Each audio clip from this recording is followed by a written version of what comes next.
Assalamualaikum warahmatullahi wabarakatuh. Halo teman-teman semuanya. Perkenalkan, nama saya Zahwa Melani dengan NIM 23011111775. Saya merupakan mahasiswi jurusan Ilmu Administrasi Publik, Fakultas Ilmu Sosial dan Ilmu Politik, Universitas Riau.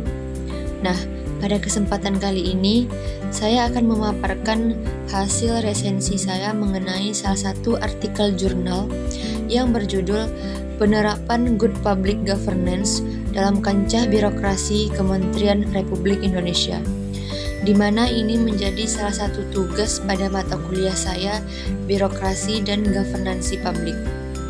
Oke, langsung saja ke pembahasannya. Jadi penulis dari artikel ini yaitu Nur Hanifah dan Diah Satyaningrum dengan keyword birokrasi, Kementerian Tenaga Kerja, tata kelola publik yang baik, prinsip, dan juga Indonesia. Pada pemaparan kali ini akan dibagi menjadi 4 inti pembahasan. Yang pertama itu ada sinopsis, yang kedua ada kelebihan, yang ketiga kekurangan, dan yang terakhir yaitu saran. Oke, langsung saja ke yang pertama yaitu sinopsis.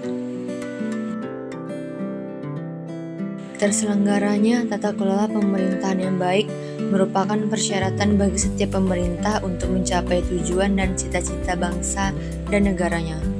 Penerapan Good Public Governance ini mempunyai kontribusi dalam meningkatkan kesejahteraan masyarakat, menciptakan iklim usaha yang sehat, meningkatkan daya saing, menghindari penyimpangan, serta mencegah korupsi dan penyuapan. Good Public Governance ini merupakan suatu konsep penyelenggaraan pemerintahan yang bersih, demokratis, efektif, dan berwibawa. Dengan demikian, instansi pemerintah diharapkan dapat bekerja lebih baik dalam penerapan Good Public Governance untuk menjalankan fungsinya sebagai pelayan publik, sehingga terciptanya situasi yang kondusif bagi perkembangan sistem politik, hukum, dan perekonomian.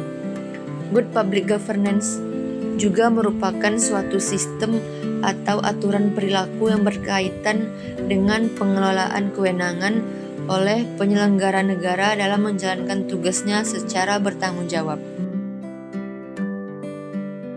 Good Public Governance ini pada dasarnya mengatur pola hubungan antara penyelenggara dengan masyarakat dan antara penyelenggara negara dengan lembaga negara serta antar negara. Penerapan Good Public Governance memberikan pengaruh yang sangat besar terhadap penerapan Good Corporate Governance oleh dunia usaha, karena keduanya dapat bersinergi dalam mewujudkan pemerintahan yang bersih dan dinamis, sehingga akan meningkatkan pertumbuhan perekonomian nasional dan kesejahteraan masyarakat. Artikel ini membahas penerapan Good Public Governance dalam birokrasi Kementerian Ketenagakerjaan Republik Indonesia pada periode 2015 sampai 2018. Hasil penelitian menunjukkan bahwa prinsip partisipasi dan akuntabilitas merupakan prinsip yang memiliki hasil tren positif yang konsisten, sedangkan prinsip keadilan, efisiensi, dan efektivitas memiliki tren meningkat dan menurun selama tahun 2015 sampai 2018. Prinsip transparansi mempunyai tren negatif akibat tidak dapat diaksesnya laporan keuangan Kementerian Ketenagakerjaan oleh masyarakat.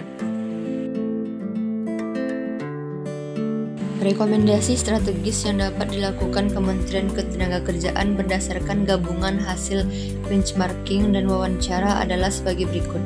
Untuk prinsip partisipasi, Kementerian Ketenagakerjaan perlu melakukan inovasi layanan pengaduan, membuat layanan call center, memperbaiki server aplikasi whistleblowing system, dan menambah sumber daya manusia yang berkompeten menangani pengaduan.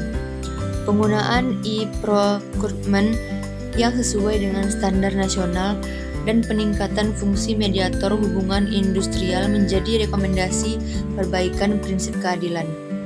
Prinsip akuntabilitas dapat ditingkatkan dengan menerapkan peta jalan strategis, akuntansi dan pelaporan, menggunakan penganggaran berbasis kinerja, menyelaraskan indikator kinerja dengan output, dan meningkatkan implementasi e-government.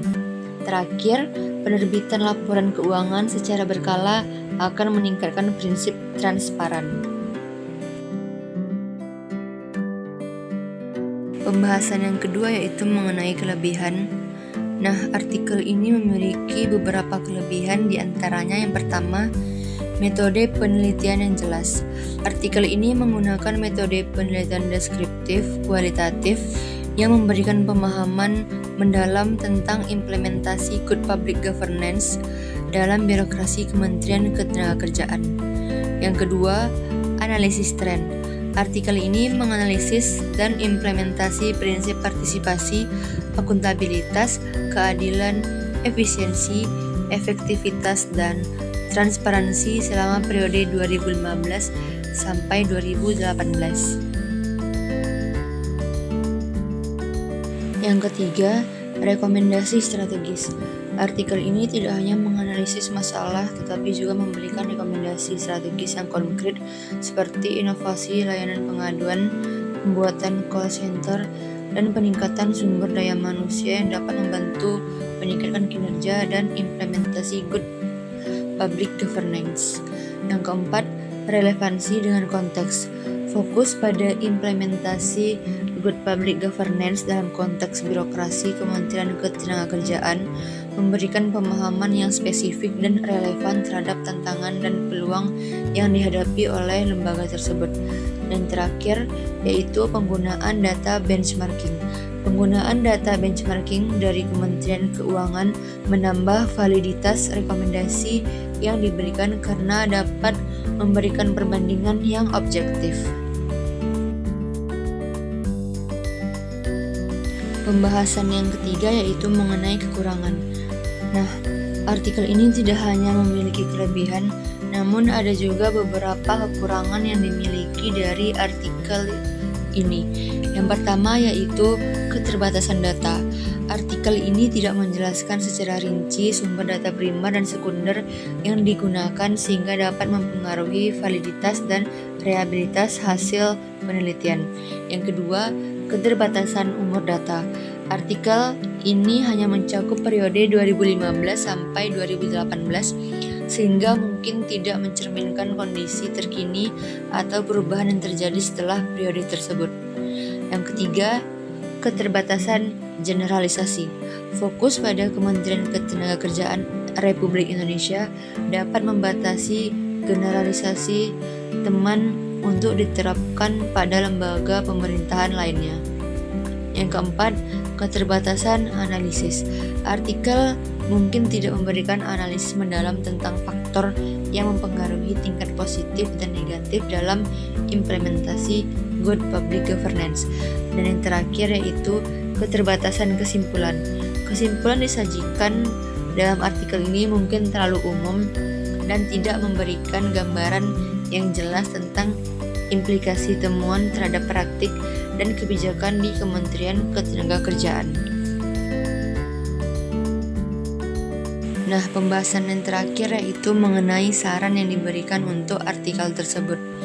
Yang pertama yaitu pengembangan kesimpulan yang lebih spesifik. Menyajikan kesimpulan yang lebih terperinci dan memberikan rekomendasi yang lebih spesifik serta terukur untuk membantu kepentingan ketenagakerjaan dalam meningkatkan implementasi good public governance. Yang kedua, pengembangan kerangka konseptual. Memperkuat kerangka konseptual yang digunakan dalam artikel untuk memberikan landasan teoritis yang lebih kokoh bagi analisis dari rekomendasi yang diajukan. Yang ketiga, penggunaan data yang lebih komprehensif. Memperluas sumber data primer dan sekunder serta memperbaharui data untuk mencakup periode terkini agar analisis dan rekomendasi lebih relevan. Yang keempat, pengembangan analisis. Melakukan analisis yang lebih mendalam terhadap faktor yang mempengaruhi implementasi good public governance seperti hambatan yang dihadapi dan faktor keberhasilan dalam menerapkan prinsip good public governance. Dan yang terakhir yaitu penggunaan metode penelitian yang lebih variatif. Menggabungkan metode penelitian kualitatif dan kuantitatif untuk mendapatkan pemahaman yang lebih holistik terhadap implementasi good public governance. Mungkin cukup sekian yang dapat saya paparkan mengenai hasil resensi saya. Dan sebelumnya saya ingin mengucapkan terima kasih kepada Rektor Universitas Riau, Dekan Fakultas Ilmu Sosial dan Ilmu Politik, serta Kepala Prodi Jurusan Ilmu Administrasi Publik. Semoga apa yang dapat saya sampaikan pada kali ini dapat teman-teman pahami dan bermanfaat bagi kita semua. Apabila ada kesalahan, mohon dimaafkan. Wabillahi taufiq wal hidayah. Wassalamualaikum warahmatullahi wabarakatuh.